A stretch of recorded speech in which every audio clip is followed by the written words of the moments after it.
Welcome everybody, and check it out. We're playing Invasion Mod. I just wanted to explain it real quick to give you some insight on a Let's Play that I'm going to be doing shortly. Hey, Spider.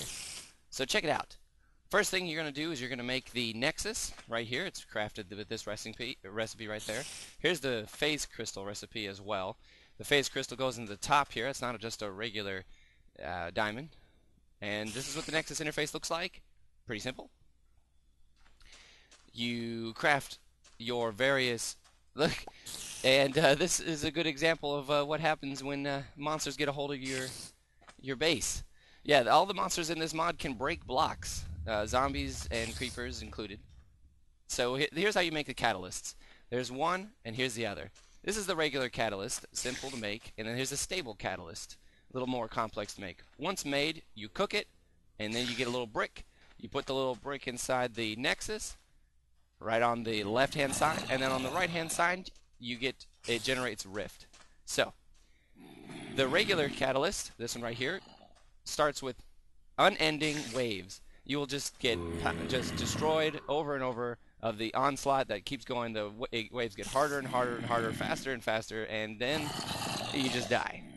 The stable catalyst is only night attacks every 2 to 3 days, and the frequency of the attacks can be changed by dampeners, which are over here. The one on the left is the dampener, and the one on the right is the stopper. You put the one on the left to stop the advancement, and you put the one on the right to slow and eventually return the Nexus back to a state that you could use to pick it up. And there's some monsters coming after me. Even though I'm on creative, they still come after me. Alright, speaking of monsters, if you kill them, you get this Nexus Rift. I'm sorry, this Remnants. The Remnants can be put together like this to make the Rift. The Rift is used in various crafting recipes, like this bone, used to tame wolves. Once the wolves are tamed with this bone, they stick to the Nexus, and they'll defend it wholeheartedly. I need to quiet this down. You guys are making way too much noise. Alright, this mod comes with it comes with sounds as well, so it's really nice. Here's the adjuster. This allows you to adjust the range of the Nexus, the spawning range of monsters, and the range in which your soul becomes attached to the Nexus. Because if the Nexus gets killed, so do you. It doesn't explode or anything like that, but you die. This probe right here allows you to pick up traps, and you can also test the strength of blocks, how well they'll hold up to zombies and pigmen and ogres just trying to destroy them. Next thing is the traps. Very complex and really cool. I'm going to grab some right now. We've got flame trap and then rift trap. The rift trap is created by placing the trap, which is crafted like an empty trap, which is crafted like so, and it looks like that, into the Nexus. It slowly generates the Nexus, or the rift trap. If you take the empty trap and you put it in a crafting table next to a bucket of lava, you get the fire trap. I'm going to put one down and show you what it looks like. Fire trap, come on guys. Step on it. Takes a few seconds, and then it arms, and then it burns them. Yeah. These flying pig heads, they are affected. They're not affected by fire, but everybody else is. Come on through. Yeah. The other trap is the rift trap. After it arms, oh, looks like it's glitching out here a little bit. There you go. I put it down. After it arms, it stuns them.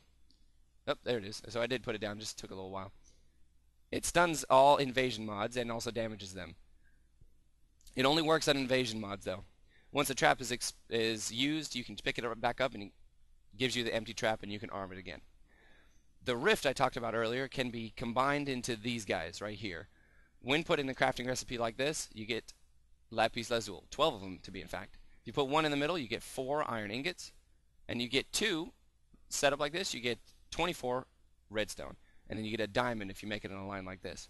If you take a bow and you surround it like this, you get the infused bow, this one right here. Just like a regular bow at first, does quite a bit of damage and uses arrows, but more importantly, when you hold it down longer, it goes into a molten lava mode, and it shoots a bolt of light, basically a bolt of fire. You see that? And it shoots lava effects around it. It's really nice. The next thing is the infused sword. It's just a regular diamond sword with an extra ability. There's supposed to be another rift flex that goes right here, but my monsters are destroying my panels here. Let's go back to daylight. The infused sword builds up energy after killing monsters, and at any certain point, you can right-click while you have the sword, and it heals you. with the energy that it built up. Looks like our Nexus is being attacked. I've set up this little demonstration over here to show you what it looks like several levels around. And you can see as it gets damaged, they come after it. They destroy it. I built this platform, and then I emptied out a giant hole, and I put some golems at the bottom with all this lava. And even then, they still find a way. I'm going to show you why this structure is here. I didn't build that. The Pigman engineer built it. So this mostly adds a lot of different kinds of mobs. First one is these floating zombie pig heads. They are immune to fire. It adds creepers that actually will attack during the just attack the Nexus and explode during daytime hours, and they spawn and come after you. They're probably the worst kinds. Then there's several different tiers of zombies. There's these regular kind, and they carry weapons. Then there's these heavier types. This one will run at you and charge at you and does a serious amount of damage. There are tar zombies that, when lit on fire, will light all the nearby mobs on fire. Here's the Pigman engineer. He will build structures similar to this one to get up to the Nexus, so you can't just build it up in the sky. They will also use cobblestone so that their structures don't burn if they get close to lava, and also they build them out of cobblestone when they get to water as well. Here's some tar zombies right over here. If I go ahead and light them, that's him right there. If I go ahead and light them, you see it sets the area on fire. And it's very useful for, if you snipe them, it's very useful for taking out multiple mobs. Here's one of the types of spiders. There's an egg-laying spider and then a jumping spider. The jumping spider jumps extremely high, and the egg-laying spider will lay a white egg. And once the egg hatches, then lots of small, little tiny spiders will come after you, and they're really hard to kill. And they all use the bridges that the Pigman engineer build. So that about wraps it up with this one. It's just the invasion mod. It is fun to play. It's really awesome. It's got a few bugs, especially if you use it with other mods, just like I am. I have a couple other mods on, like the Ruins mod and whatnot. But thanks for joining me. Check it out. We're playing the invasion mod. And if you have any questions, post in the comments. See ya.